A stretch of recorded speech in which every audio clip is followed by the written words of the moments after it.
Okay, I want you to picture a scene with me. Okay. The year is 1856. We're in this tiny town, Freiburg, in what's now the Czech Republic. And it's not a bustling metropolis. It's a quiet sort of provincial place. Right. And in a rented room above a locksmith shop of all places, a baby boy is born. The setting is, well, it's incredibly humble. There's no family fortune here, no grand estate. But when this baby is born, there's something different, something that makes everyone in the room stop and stare. The call. The call, exactly. Yeah. For anyone who doesn't know, it's a piece of the amniotic membrane still covering the infant's head. Today, a doctor would just gently remove it, check the baby's vitals, and that's it. It's a biological footnote. Just a little bit of cleanup. Exactly. But in the folklore of mid-19th century Eastern Europe, it was anything but a footnote. It was a prophecy. A sign. A massive sign.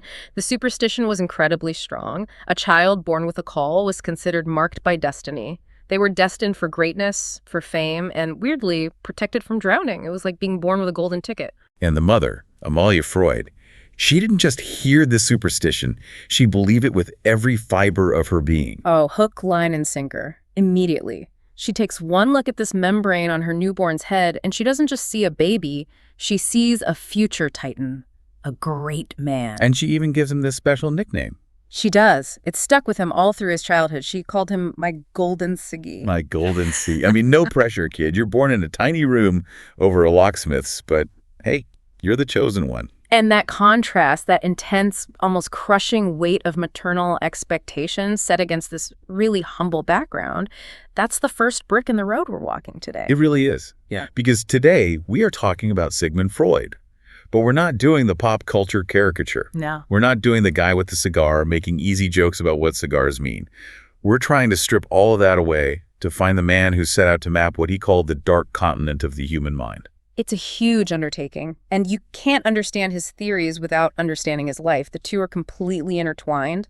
Absolutely. I was looking through our sources for this deep dive, and the stack is just, it's intimidating. We've got multiple biographies, his own letters to his fiancée, which are, frankly, wild to read. Oh, they're incredible. So passionate and jealous. And the medical journals Yeah. about his decades-long battle with cancer, and of course, deep analyses of his key theories. The mission here is to trace that arc, to see how this boy, Golden Sigi, from a failed wool merchant's family, ends up fundamentally changing how every single person listening to this understands their own thoughts. It's a journey from dissecting eels to dissecting dreams. Okay, so let's start with that early biography, because you mentioned the family, and looking at the family tree, I had to read it 3 times to get my head around it. It's complicated. It's a labyrinth. And honestly, if you ever wonder why Freud became obsessed with family dynamics, with hidden desires and rivalries, you just have to look at his own childhood home. So his father, Jacob, was a wool merchant. Right. And Jacob was 40 years old when Sigmund was born. 40. Okay, that's on the older side for a new father at that time. It is. And Amalia, his mother, the one who called him Golden Sigi, she was 20. So his dad is literally double his mom's age. Exactly. But that's not even the most confusing part. Jacob had been married before. He had 2 grown sons from that first marriage, Emmanuel and Philip. Because he must have brothers. Yes. Yeah. And these half-brothers, they were about the same age as Amalia, Sigmund's new mother. Wait, hold on. So his brothers were the same age as his mom. Pretty much. Imagine being a toddler in that house. You have your father, Jacob, who's 40, who probably looks more like a grandfather. You have your mother, who is young, vibrant, beautiful. And then you have your brothers, who are actually your mother's peers. That would mess with your head. It gets better. The older half-brother, Emmanuel, already had a son of his own named John. So John is Sigmund's nephew. Right. But John was a year older than his uncle, Sigmund. They were playmates. John was the bigger, stronger one, but Sigmund was technically the uncle. That is a recipe for an identity crisis. The lines of authority are completely blurred. It's what Freud would later call intergenerational complexity. It just scrambles all the normal family roles. Who is the authority figure? Who is the peer? Who is the child? It's not hard to imagine a young, brilliant boy in that environment starting to wonder about, the hidden currents, the secret jealousies, the unspoken attractions. And this strange, complex family didn't even have a stable home for long. They were in Freiburg, but that didn't last. No, it didn't. The real world came crashing in. This was the era of the Industrial Revolution, and new textile machinery in England was making the traditional hand-weaving wool trade obsolete. Jacob's business was failing. So the family goes broke. Completely. When Freud was about 3 or 4, the business collapsed. They lost everything. They had to leave Freiburg. And they moved from what he remembered as the green fields of Moravia to Vienna, but not the Vienna of waltzes and palaces you see on postcards. They moved to the Leopoldstadt district. which was what at the time? It was a poor, crowded, heavily Jewish immigrant neighborhood, a ghetto, essentially. It was a massive step down in quality of life. For Freud, it was a trauma. I found a quote from him about that move. He's describing arriving at the train station in Vienna as a little boy and seeing the gas lamps for the first time. He called them souls burning in hell. I mean, what a powerful, dark image for a 4-year-old to conjure up. It tells you everything about how he experienced that move. It was an exile. He felt he'd been cast out of this childhood paradise, Freiburg, and thrown into the grime and congestion of the city. He carried that sense of loss his entire life. But even in this crowded, poor apartment in Vienna, the prophecy of Golden Sigi was still in full effect. Oh, absolutely. If anything, it intensified. The family had almost no money, but every spare penny, every bit of hope was invested in Sigmund. The sources describe a pretty stark contrast in how the children were treated. It's night and day. Eventually, there were many other siblings. They all had to share bedrooms. They studied by candlelight, which was cheaper. And Sigmund. Sigmund got his own private room. He was given an oil lamp because it provided better light for reading, even though it was more expensive. The entire household revolved around his studies. Leading favoritism.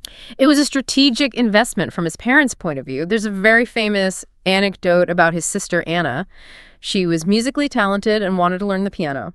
Okay. They got a piano. She started practicing.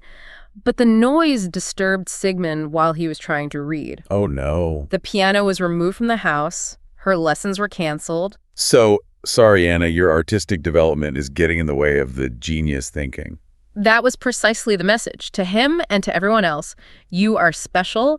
Your mind is the family's most precious asset. Do not fail. That is an unbelievable amount of pressure to put on a kid. So, with all that pressure, he excels. He gets into the University of Vienna in 1873. He's only 17. A prodigy. And this is where I think a lot of us, myself included, get the story wrong. I always assumed he went to university to study psychology, to understand the mind. Not at all. I mean, psychology, as we know it, didn't really exist as a formal discipline yet. Freud enrolled as a scientist, a biologist, a neurologist. He was a firm believer in Darwinism.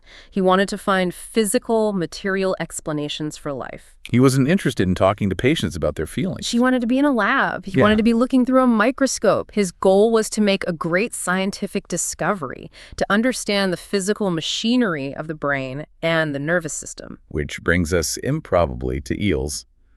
I have to say, when I was going through the research, finding the section on Freud's search for eel testicles was not what I expected. It's a fantastic detail, isn't it? It grounds him so firmly in the hard sciences. So in 1876, he gets a grant to go to a zoological research station in Trieste. And what's the mission? At the time, there was this huge biological mystery. Nobody had ever been able to definitively identify the male reproductive organs of the European eel. Nobody knew how they reproduced. So this is his chance for a breakthrough. Find the testes, make a name for himself. That was the dream. Pure biological research. So he spends 4 weeks in Trieste, and the work was just grueling. He had to take these eels, slice them open, pin their guts down, and painstakingly examine them under a microscope. And we're not talking about a handful of eels. No. The records suggest he dissected around 400 of them, day in, day out, just slice, pin, look, slice, pin, look, his hands covered in eel slime. So after all that, after 400 eels, please tell me he found them. He did not. His findings were completely inconclusive. He couldn't find the testes. No, that's devastating. Although it worked for nothing. Well, not for nothing. In terms of understanding his character, it shows his incredible capacity for tedious, obsessive work. And it shows that his foundation was in empirical, biological fact-finding. He wasn't some mystic pulling ideas out of thin air. He wanted to be a natural scientist. So why did he stop? Why did he pivot away from the lab? 2 very powerful, very human forces: money and love. We're moving into the early 1880s now. Freud is in his mid-20s, and he's still a junior researcher. And he meets a young woman named Martha Bernays. And the story is, it was love at first sight. It seems to have been. She was a friend of his sister's. He saw her, was completely smitten, and they were engaged pretty quickly. But there's a huge problem. He's broke. He is a research scientist dissecting nerve cells in frogs. It pays almost nothing. You cannot support a wife and start a family on a researcher's stipend in 19th century Vienna. So he's at a crossroads. He has to choose between his passion for pure science and a life with Martha. That's essentially it. He realized that to afford marriage, he had to become a practicing medical doctor. He had to open a private practice and treat patients. And honestly, the letters show he kind of looked down on it. He saw it as a less noble commercial enterprise compared to pure research. But he did it for her. But they couldn't get married right away. There was this long engagement period. 4 years, which felt like an eternity. And during these 4 years, he is desperate. He's working at the Vienna General Hospital, but he's also frantically searching for a breakthrough, something big that will make his name, bring in a fortune, and allow him to finally marry Martha. And that desperation, that ambition, leads him to experiment with a substance that is not exactly on the approved list today. Cocaine. He went all in on cocaine. He really did. And we have to put it in a bit of context. The laws were different. Pharmacology was in its infancy.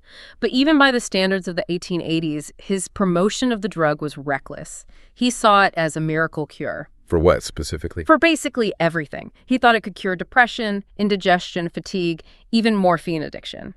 He wrote a paper in 1884, Über Coca, on coca, and it's essentially a love letter to the drug. He was using it himself, wasn't he? Oh, heavily. He wrote about how it gave him boundless energy, lifted his moods. He was even sending doses of it to Martha in his letters. Yeah, he'd write these passionate letters saying, "I will come and kiss you quite red," suggesting this cocaine-fueled vigor. He felt invincible on it. But this quest for a miracle cure led to a real tragedy. We have to talk about his friend, Ernst von Fleischmarxow. This is the dark side of that ambition.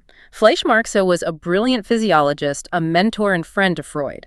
Years earlier, he'd injured his thumb while dissecting a cadaver, and it led to chronic, excruciatingly painful nerve tumors. And he was addicted to morphine to manage the pain. Right.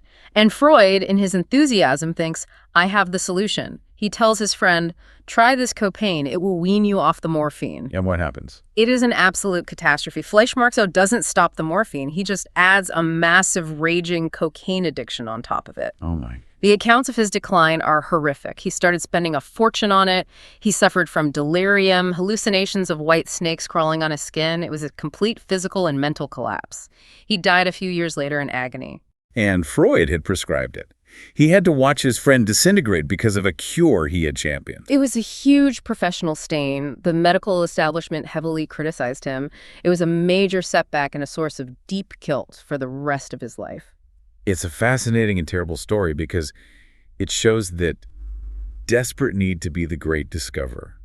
The golden Sigi needed to shine, and he rushed it. He absolutely did. He was looking for a shortcut to greatness. But that failure, in a strange way, kind of cleared the path. It forced him away from pharmacology and pushed him toward looking at the mind itself. And the real catalyst for that shift comes from a trip to Paris. He gets a scholarship in 1885. Yes, a crucial turning point. He wins a travel grant to go study at the Salpêtrière Hospital in Paris under the great Jean-Martin Charcot. We should probably set the scene for who Charcot was. This guy wasn't just some doctor. He was a medical superstar. He was a showman. They called him the Napoleon of neuroses. He was famous for these public theatrical demonstrations. He was studying a condition called hysteria. Okay, let's pause on that word. Hysteria in the 1880s was basically a catch-all diagnosis for women with baffling physical symptoms. Exactly. A woman comes in with a paralyzed arm, or she's gone blind, or she's having convulsions, but the doctors run all their tests and they can't find a physical cause, no nerve damage, no tumor, no lesion. So what did they conclude? She's faking it. Or it's just women's troubles, something to do with her womb. They dismissed it, but Charcot took it seriously, and he used hypnosis in his demonstrations. He could hypnotize a patient and, for example, tell her that her arm was paralyzed, and it would be.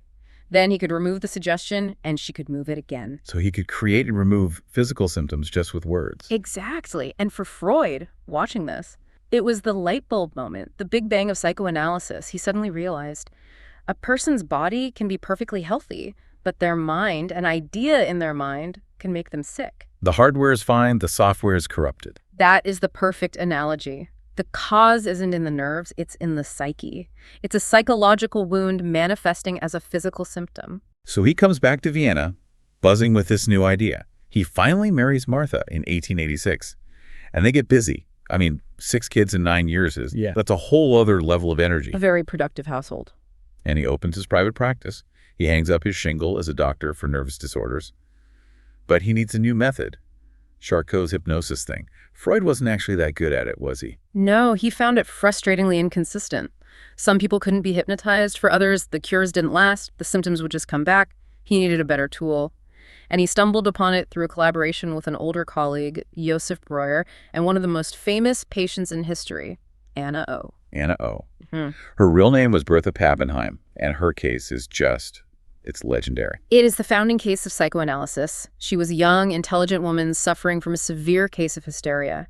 The list of symptoms was extraordinary. She had paralysis in her limbs. She had terrifying hallucinations of snakes. She even lost the ability to speak her native German. She could only speak in English or French.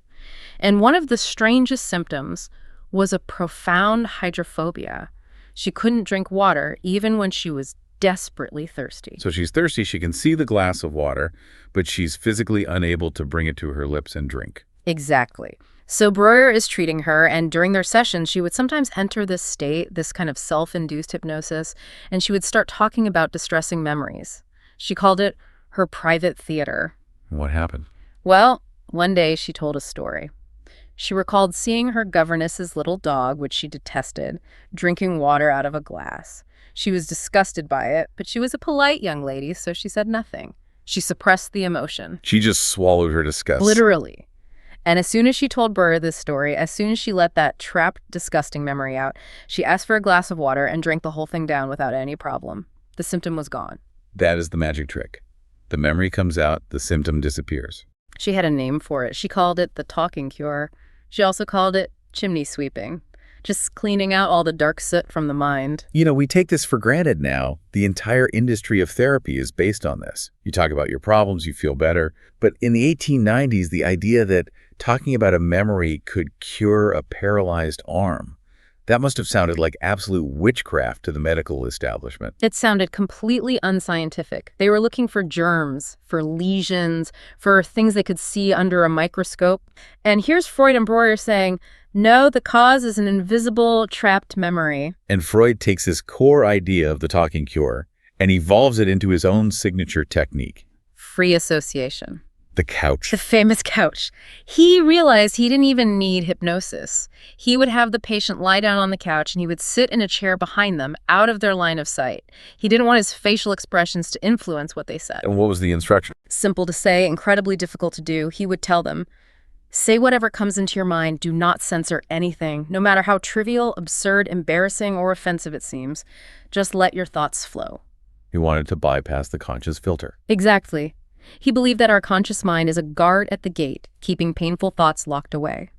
Free association was his way of distracting the guard. He believed that if you let the mind drift, it would inevitably circle back to the source of the pain, like a compass needle finding its true north. So he's developing this method. He's digging into the minds of his Viennese patients. But then an event in his personal life forces him to turn this new tool on himself. In 1896, his father, Jacob, dies. And this hit Freud incredibly hard. He had a very ambivalent relationship with his father. There was love, but also disappointment, resentment, a lot of that intergenerational complexity we talked about. Mm-hmm. The death triggered a deep depression and a period of intense self-exploration. He started analyzing himself. Yes. And his primary material was his own dreams. This self-analysis culminates in what is arguably his masterpiece, the book that truly launched the 20th century's obsession with the self. The Interpretation of Dreams, published right at the turn of the century in 1900. And the central idea of that book is revolutionary. He called dreams the royal road to the unconscious. Before Freud, dreams were largely seen as either meaningless gibberish, just random neurons firing while you sleep, or maybe, prophetic messages from the gods. Freud came along and said, no, dreams are not random. Every dream is meaningful. Every dream is a wish fulfillment. Okay, but what about nightmares? I have a dream that I'm being chased by a monster. How is that a wish fulfillment? Ah, that's the genius of the theory. He makes a crucial distinction between the manifest content and the latent content. Okay, break that down. The manifest content is the story of the dream as you remember it. I was in a weird house and then a train came through the living room. It's bizarre and disjointed. The latent content is the hidden unconscious wish or thought that the dream is trying to express. So the dream is in code. It's in code. He argued that our deepest wishes, often sexual or aggressive, are so disturbing to our conscious minds that they have to be disguised in symbols. So the dream work, as he called it, takes the forbidden wish and translates it into the safer, weirder language of the manifest dream. So if I dream about, I don't know, a king and a queen in a castle. Freud would say, let's talk about your mother and father. The dream disguises the raw, latent wish in a symbolic narrative. The whole point was to get past the censor and see what was really going on underneath. This all leads to him developing his famous map of the mind, the structure, the id, the ego, and the superego. And I have to say, whatever you think of the scientific validity as a metaphor for what it feels like to be a person, it's brilliant. It's an incredibly powerful and intuitive model. Imagine your mind is a boardroom. Okay, I'm picturing it. A big mahogany table. At one end of the table, you have the id. The id is a screaming toddler banging its fists on the table. It is pure, primitive, instinctual energy. It operates on what Freud called the pleasure principle. What does that mean? It means I want it, and I want it now. It's the source of our drives for sex, food, aggression. It has no morality, no logic, no concept of consequences. It's just raw desire. It's the voice that says, eat the entire cake. Eat the cake, punch the guy who looks at you funny, and sleep with your boss. That's the id. Now, at the other end of the table, you have the superego looking down its nose with a very stern expression. And who is that? The superego is the morality principle. It's the voice of society, of your parents, of your teachers, all internalized inside your head. It's your conscience. It tells you what is right and wrong. It wields guilt and shame like weapons. That's the voice saying, you can't eat the cake, you're on a diet. You're a terrible person for even thinking about it. Precisely. Yeah. So you've got this screaming toddler and this harsh, unforgiving judge, and caught in the middle, sweating, trying to keep the peace, is the ego. The CEO. The ego operates on the reality principle. Its job is to be the mediator. It has to lay the id's demands and say, okay, how can we get some of that pleasure without getting us fired or thrown in jail? And it has to look at the superego's rules and say, okay, how can we follow the rules without being miserable? It's the referee in a wrestling match that never, ever ends. That is exactly how Freud saw the human psyche. We are not unified, peaceful beings. We are a house divided. We are in a constant state of internal conflict. And neurosis, anxiety, depression, that's what happens when the ego starts losing the battle. And what powers this whole system? He talked about the drives. Yes. For most of his early career, he focused on one primary drive, libido, which he defined as the life instinct, the drive for pleasure, creativity, and most centrally, sex. But his views changed on that, didn't they? Especially after World War I. They did. He looked at the senseless slaughter in the trenches, the millions of dead, and he thought, libido can't explain this, there has to be another force at work. So he proposed a second, darker drive, thanatos. The death drive. The death drive. The unconscious desire to return to an inorganic state. The drive towards aggression, destruction, self-sabotage. To tear things apart, including ourselves. It's a very bleak view of human nature. Speaking of bleak and controversial, we can't talk about Freud without getting into the ideas that really set the world on fire. The psychosexual stages, and of course, the Oedipus complex. This was the real dynamite. He argued that childhood is not this period of pure innocence. He said children are sexual beings from birth, not in an adult genital sense, but that their search for pleasure is focused on different body parts at different stages, the mouth in the oral stage, the anus in the anal stage, and so on. And the Oedipus complex. I mean, the suggestion that every little boy has an unconscious desire to kill his father and sleep with his mother, that did not go over well in polite Viennese society. It was an absolute scandal. People were horrified. He was accused of being a pervert, of projecting his own sick fantasies onto children. He was destroying the sacred myth of childhood innocence. But he was adamant about it. He insisted he saw this dynamic playing out in his patients' neuroses over and over again. The boy desires the mother, sees the father as a powerful rival for her affection, and fears the father will punish him for this desire, specifically through castration. So what happens? Eventually, the boy resolves the crisis by identifying with the father. The logic is, I can't beat him, so I'll become him. That's how he internalizes male identity and the rules of the superego. It is a lot to take in. But despite the outrage, or maybe even because of it, he starts to attract followers. He's not this lone voice in the wilderness anymore. No, by 1902, he formalizes his circle. He starts the Wednesday Psychological Society. Which sounds like a very quaint little book club. It was anything but. It was a small group of disciples, mostly Jewish doctors, who met every week in Freud's waiting room at Burgos 19. The room was famously thick with cigar smoke, and they would argue and debate and dissect the human mind until the early hours of the morning. And this group eventually grew into the Vienna Psychoanalytic Society. But as it grew, so did the tensions. And the biggest tension of all centered on the man Freud saw as his successor, his crown prince. Carl Jung. The Freud-Jung story is like a Greek tragedy in itself. It really is. You have to understand, Freud was very aware that his inner circle was almost entirely Jewish. He was deeply worried that psychoanalysis would be dismissed by the wider world as a Jewish science and ghettoized. He needed a non-Jewish champion to give it mainstream legitimacy. He needed a Gentile heir. And then in walks Carl Jung. He's tall, handsome, charismatic. He's a Swiss Protestant psychiatrist from the prestigious Berkholzli Clinic in Zurich. He's brilliant. And Freud is immediately taken with him. He was completely infatuated intellectually. He saw Jung as the future. He wrote letters calling him his son and heir, as Joshua who would conquer the promised land. He basically anointed him. But according to Freud's own theory, the son must eventually rebel against the father. And that is exactly what happened. The cracks started to show pretty quickly. The fundamental disagreement was over the nature of the libido. Right. Freud insisted it was purely sexual energy. Always. For Freud, if you traced any neurosis back far enough, you would always find a sexual root. Jung just couldn't accept that.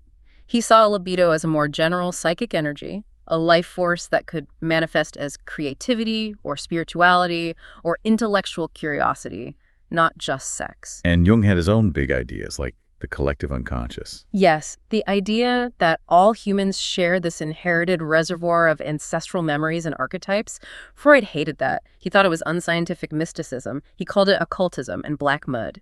Freud was interested in your personal psychic dirt from your childhood. Jung was interested in the myths of all humanity. Their arguments got incredibly personal. There's a famous story about Freud fainting during a debate with him. It happened twice. The most notorious incident was in Munich in 1912. They were at a conference, and the conversation turned to Egyptian pharaohs who had their fathers' names erased from monuments.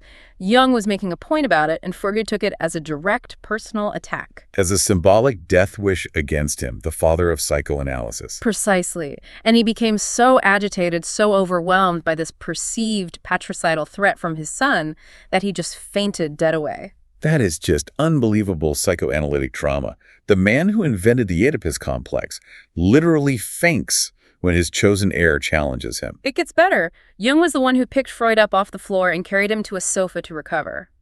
But the relationship was shattered. They had a final bitter break in 1913 and never spoke again. Freud was heartbroken, but he was also completely rigid. It was his theory, his way, or the highway. So he excommunicates his crown prince. But at the same time, his ideas are spreading globally. He makes his one and only trip to America in 1909. Yes, he's invited to give a series of lectures at Clark University in Massachusetts. And the irony of that trip is just incredible. It's so rich.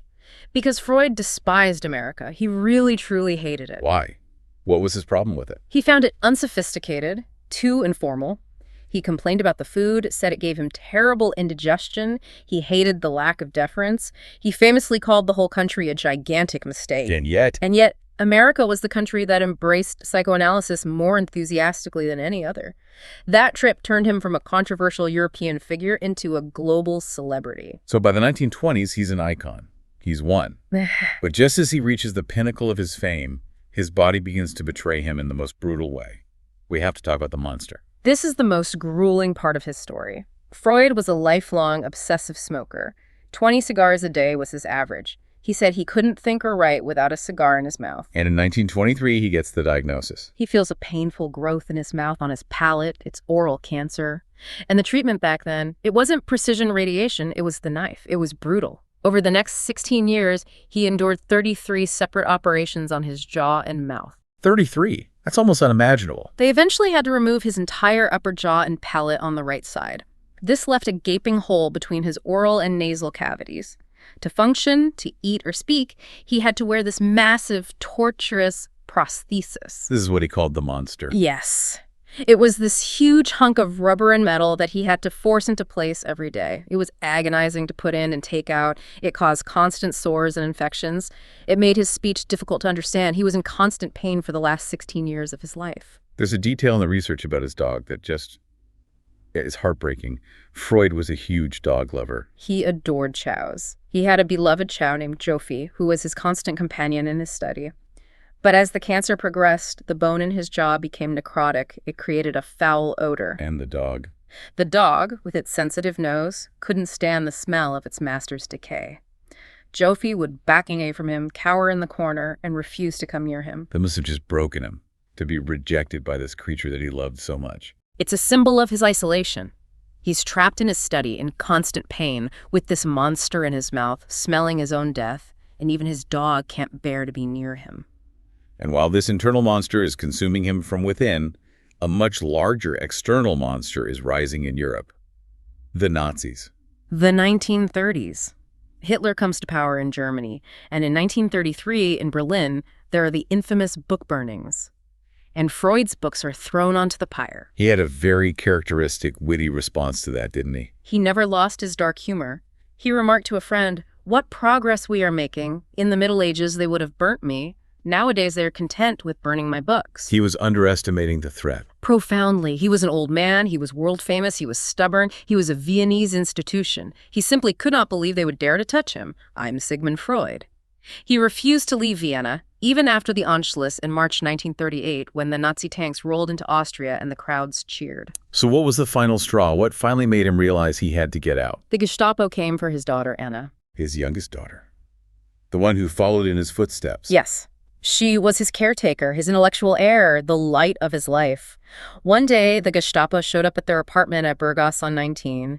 They arrested Anna and took her to Gestapo headquarters for interrogation. That must have been the longest day of Freud's life. He spent the entire day pacing his study, chain-smoking, imagining the absolute worst. What he didn't know was that Anna had a cyanide capsule with her. She was fully prepared to kill herself rather than be tortured for information about the Psychoanalytic Society's funds. My God. By some miracle, she was released late that night. She walked back into the apartment, and that was the moment. That was when Freud finally understood. He said, "We have to leave now." But getting out of Nazi-controlled Austria wasn't simple. No, you couldn't just buy a train ticket. They needed exit visas, which the Nazis would only grant after extorting a huge flight tax, basically a ransom. It took a massive international effort from his powerful friends and admirers. Princess Marie Bonaparte, Napoleon's great-grandniece, paid the ransom. The American ambassador intervened. And they finally escaped to London in June of 1938. But not everyone in the family made it out. This is the final tragedy of his life. Sigmund, his wife Martha, and Anna all escaped. But Freud had to leave his 4 elderly sisters behind in Vienna. Why? Did he try to get them out? It's a painful subject. He left them money. He may have thought their age would protect them. He may have been too consumed with his own escape and his failing health. But whatever the reason, he was wrong. Rosa, Marie, Adolphine, and Paula were all arrested by the Nazis, deported to concentration camps, Treblinka and Theresienstadt, and murdered. A horrific shadow to cast over his own survival. So he arrives in London. He's safe, but he's a dying man. He moves into a house at 20 Maresfield Gardens, which is now the Freud Museum. And his family, led by Anna, meticulously recreates his Vienna study. They bring the famous couch, the rug, his desk, and most importantly, his collection of over 2,000 antiquities. The little statues. His old speechless gods, little statues of Egyptian and Greek deities that lined his desk. He wanted to die surrounded by them. And even at the end, he was holding court, wasn't he? He had some famous visitors. Oh, yes. The surrealist painter Salvador Dali came and sketched him, remarking that his cranium was like a snail. H.G. Wells visited, Virginia Woolf. He was a living monument, but a monument that was crumbling. And by September 1939, the war in Europe has just begun, and Freud decides he's had enough. The cancer was now inoperable. The pain was unendurable. He couldn't insert the prosthesis anymore. He couldn't eat. He summoned his personal doctor and friend, Max Schur. And they had a pact. They did. Years before, Freud had made Schur promise him. When the time comes, he'd said, "You will not let me be tormented unnecessarily." On September 21st, 1939, Freud took Schur's hand and said, "Schur, you remember our contract." He told him, "Now it is nothing but torture and makes no sense." He was calling in the dead. He was asking for an end. He was, and Schur honored it. He administered a dose of morphine, then another. Freud fell into a peaceful coma, and he died in the early hours of September 23rd, 1939. It's such a stoic end, facing reality head-on, just as his theories would demand. The ultimate embrace of the reality principle. His ashes were placed in a 2,300-year-old Greek urn that had been a gift from Marie Bonaparte. It sits in the Golders Green Crematorium in London. And even that urn has a final, bizarre story attached to it. It's incredible. In 2014, burglars broke into the crematorium and tried to steal the urn, probably thinking it was solid gold. They dropped it and badly damaged it. Even in death, as dust, Freud still attracts drama and chaos. So let's zoom out. We've traced this incredible life, from the boy with the call to the man in the shattered urn. What is the legacy? Because let's be honest, it's very fashionable to bash Freud today. People say the science is flimsy, the Oedipus complex is ridiculous, his theories are misogynistic. And a lot of that criticism is perfectly valid. If you judge him as a hard medical scientist, many of his specific theories just don't hold up to modern empirical standards. They're not falsifiable. But to judge him only on that is to miss the point entirely. Because his impact wasn't just medical, it was cultural. It was a seismic cultural shift. He fundamentally changed the software of Western civilization. Just think about the language we use every single day. Right. If you say someone is in denial, or they're repressing a memory, or that they have a big ego, or made a Freudian slip, or are anal retentive, you are speaking fluent Freud. His concepts are so deeply embedded in our culture that we don't even recognize them as concepts anymore. They're just part of how we understand people. But it's deeper than just a few catchphrases. He really changed our basic model of what a human being is. That's the core of it. Before Freud, the dominant Enlightenment view was that man is a rational creature. You are the captain of your soul. Your actions are conscious choices. Freud completely dynamited that idea. He showed us that we are not the masters in our own house. That we're driven by these hidden forces, these unconscious desires, these ghosts from our childhood. Exactly. He gave us an inner life that was dark, complex, contradictory, and deeply interesting. We became strangers to ourselves, and that made us infinitely more compelling. And of course, the most practical legacy of all, the talking cure. That's the foundation of almost all modern psychotherapy. The simple, radical idea that sitting in a room with another human being in a safe and confidential space and speaking your deepest truths can be profoundly healing. He validated the power of the inner world. I want to leave our listeners with one final Freudian thought. It's an idea of his about freedom that I find really challenging. The anxiety of freedom. Yeah. He suggested that most people don't actually want to be free because freedom comes with responsibility, and he believed that most people are terrified of responsibility. They'd rather have a leader, a father figure, a set of rules to tell them what to do. It's a provocative and slightly cynical thought. It is, but think about our world today. We live in an age of seemingly infinite choice, infinite freedom, and yet we also have record levels of anxiety. Is it possible that old Sigi was right? Is the anxiety we feel the price of a freedom we're not sure we actually want? That's a question that requires some serious time on the couch. Indeed it does. If you want to dive into the lives of other titans who shape the world we live in, make sure you subscribe to the History Titans channel. We explore the minds and lives that built our modern age. Like this deep dive, share it with a friend who loves a good psychological mystery, and we'll see you in the next one.